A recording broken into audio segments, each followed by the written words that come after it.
Hi.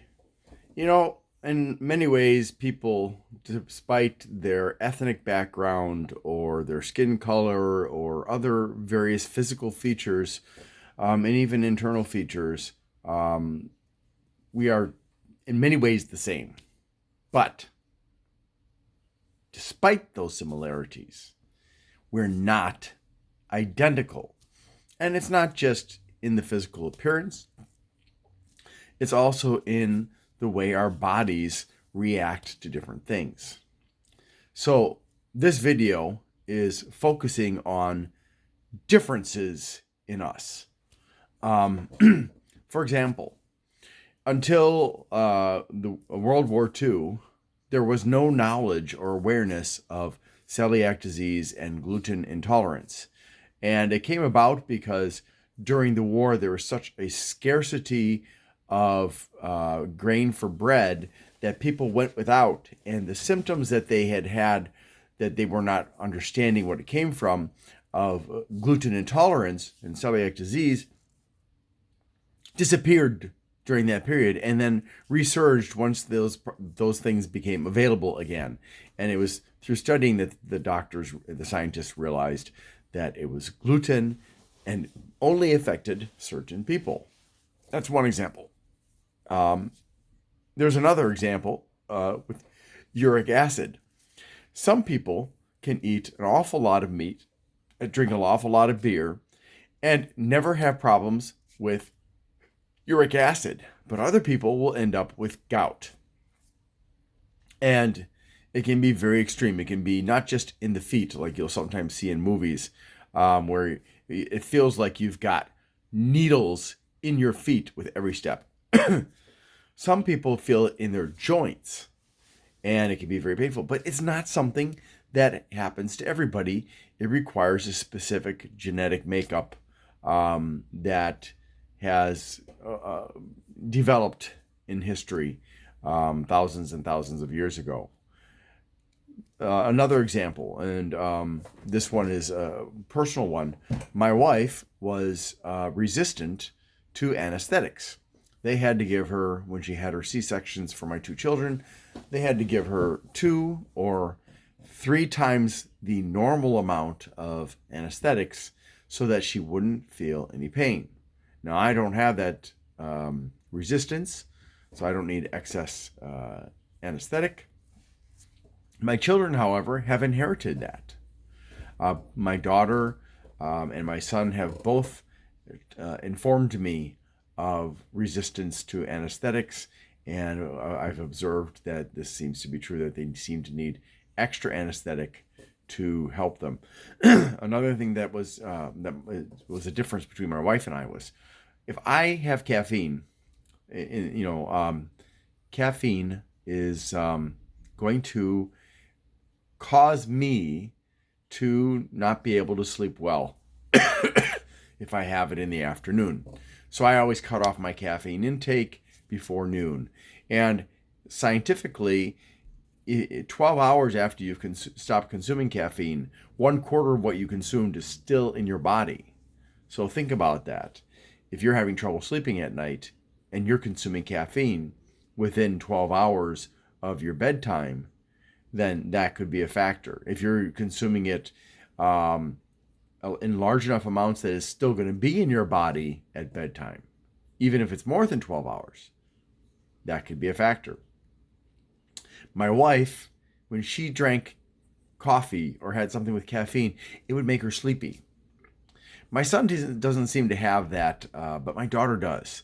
My daughter, she can't use caffeine to wake up in the morning. She can drink it at night and go to sleep. So this is another thing where people are different. Some people have a sensitivity to sodium, for like myself. Sodium, I developed hypertension as a result of stressful problems in my life years ago, especially with my wife developing cancer, and it just never went away after that. And I knew that I had hypertension, and I eventually was able to link sodium to how much hypertension I would have, but even with lower or less salt intake, for example, I still would have elevated blood pressure. More recently, as in the past week, I have gotten proof that salt also not only and I think it's actually related. If you're not familiar with the term atherosclerosis, that is the buildup of plaque in the arteries around your heart, in your brain, and other parts of your body because your arteries are damaged. And I've been having these little twinges around my heart, and sometimes even on the opposite side, for many years now. I don't remember when they started, but I noticed that sometimes caffeine can exacerbate it, and sometimes other things can exacerbate it, like I can't think of off the top of my head what, but the other day I had a fairly large intake of sodium through a snack food that I purchased to review, and later that day, you know how sugar goes into your blood. Well, salt goes into your blood too, and so it was around I would say 3, maybe 4 hours after I had consumed that snack, and I suddenly felt this twinge next to my heart, between my sternum, probably right about there. Here's my sternum. It's right around here. And I felt this twinge. Now, like I said, I've been experiencing them. They are always very brief. There's no pain. It's just this weird sensation.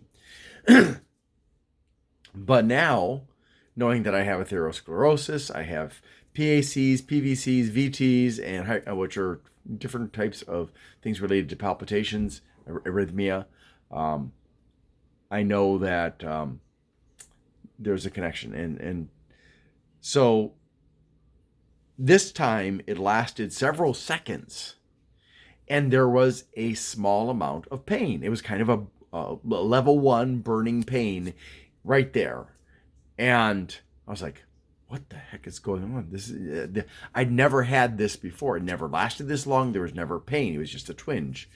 And then the next day, I had some hummus. And hummus is, unless you buy dessert hummus, hummus is seasoned with, among other things, salt.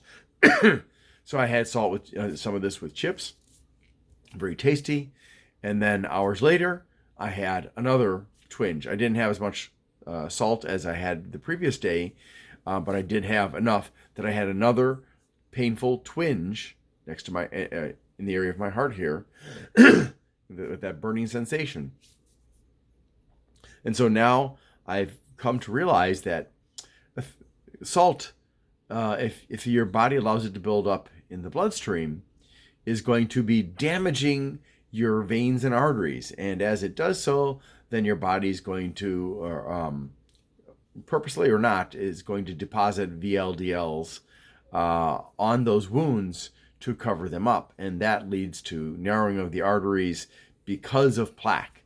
So now I understand that, for some people, not everybody. I mean, my family has a history of hypertension and heart disease, and and I'm at the actual age when my uncle had a massive heart attack or stroke, when my grandfather had died of heart disease and other complications, and where my father had to have quintuple bypass, open heart surgery, all at the age of 56, which is what I am now as of this month. So I've come to understand that for me, for my family, for other people like me who are sensitive to sodium, it causes narrowing of the arteries, it causes damage to the arteries, which results in buildup of plaque in the arteries, and it causes hypertension. So that's another one. And, some people have a genetic predisposition to diabetes. And for type 2 diabetics, this predisposition comes to bear as a result of consuming too much sugar over too long of a period on a regular basis, along with other bad eating habits. And Americans nowadays have a lot of bad eating habits, it's insane. I mean, based on my research, I could say a lot about it, but I'm not going to go into it in this video. The point is that if you have a predisposition, you are highly at risk. If there's family history, the more people in your family that have diabetes, the greater the risk is that if you don't control your intake of refined sugars, especially sugar, like crystal sugar or coconut sugar, palm sugar, honey, agave, invert sugar, basically any of the refined sugars, including honey, and other sources of sugars like processed rice, like white rice, has a lot of sugar in it, and other things like that, then you will develop type 2 diabetes. Now, there are ways to fight that. The keto diet is actually a bad one because it only has a short-term positive benefit for many diabetics. But there are other better ways to deal with that, such as avoiding those refined sugars and instead enjoying sugar in the form of whole fruits. But not everybody will develop diabetes. There's no history of diabetes in my family that I'm aware of, but there is in my wife's family, so my children may have some risk of it. In addition, not only does hypertension run in my family, but my wife's family, her father had hypertension and had strokes and stuff. So these are things that my children are going to have to deal with. But ironically, on the women's side of my wife's family, women, almost all of them have hypotension. So that means that, at least in theory, my daughter needs to consume more sodium. If not sodium, then there may be something else that she needs to consume to help her control her hypotension, aside from just being well hydrated. Especially when she's like very, very physically active, it's very hot out, things like that. So again, the whole point of this video is to make you aware of how we are different genetically as compounded by our activities, the way we eat. Decades and decades ago, very few people were suffering from diabetes. Now, diabetes is epidemic in this country. Decades and decades ago, things like heart disease and stuff were a minor problem. But most of the top diseases are either directly or indirectly caused by what we eat and drink. So, I mean, heart disease and cancer, diabetes, and so many, there's a long, long list of diseases that are caused by the crazy crap that we eat. All those processed foods in restaurants, especially fast food restaurants, all the junk food, all the sweets. It's just really, really unhealthy and is leading a lot of people down the road to obesity and illness and shortened life and lack of enjoyment of life. So I would encourage you, no matter what your family background is like, learn to eat well. Even if you can't cook like a gourmet meal, even if you have a recipe to follow, and learn to cook basic meals, simple meals that are composed primarily of vegetables and fruits and things that are not processed and not in a can, not in a box, not in a jar, not a lot of the stuff that's frozen, not good either. Basically, if it's as close to the natural form as possible, that's what you should be looking for in the store. And you'll be surprised. I mean, I didn't lose 40 pounds by accident this year. I mean, I could have lost a lot more, certainly, but my goal wasn't to whittle myself down to nothing. My goal was to decrease my weight and improve my health. So I hope this helps you. Thank you for watching this, and I hope you have a great day.